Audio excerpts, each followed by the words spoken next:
एक नगर में एक सेठ रहते थे। वो बहुत धनवान थे।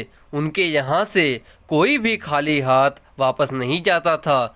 वो बहुत दान और पुण्य किया करते थे। एक रात जब वह सो रहे थे तो उनके सपने में माता लक्ष्मी जी आई और उनसे बोली कि मैं तुम्हारे घर से जाना चाहती हूँ।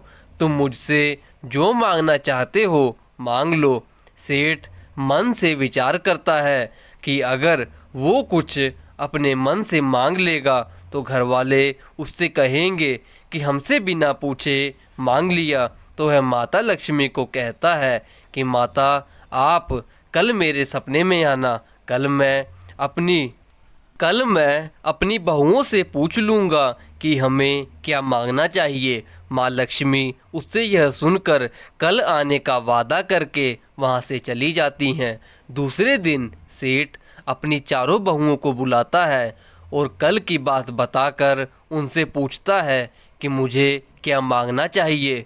सबसे बड़ी बहू बोलती है, पिताजी आप उनसे अपने सारे अन्न के भंडार भरवा लीजिए। फिर दूसरी बहू बोलती है कि अन्न तो खराब हो जाएंगे, आप उनसे सोना चांदी मांग लीजिए, यह खराब भी नहीं होगा। फिर तीसरी बहू बोलती है आप उनसे हमारे लिए हीरे मोती और जवाहरात मांग लेना। सबसे छोटी बहू यह सुनकर बोलती है, पिताजी आप उनसे कहिएगा कि आपको जाना है तो जाइए, पर मुझे यह देकर जाइए कि हमारे यहाँ कभी किसी का अपमान ना हो।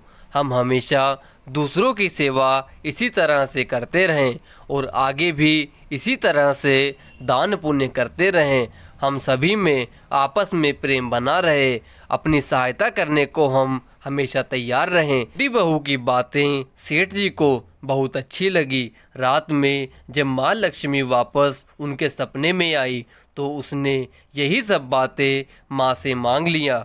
माँ लक्ष्मी बोली, यह सब अगर जहाँ होगा वहाँ नारायण भी होंगे, हमेशा ही होंगे, तो मैं कैसे वहाँ से जा सकती हूँ।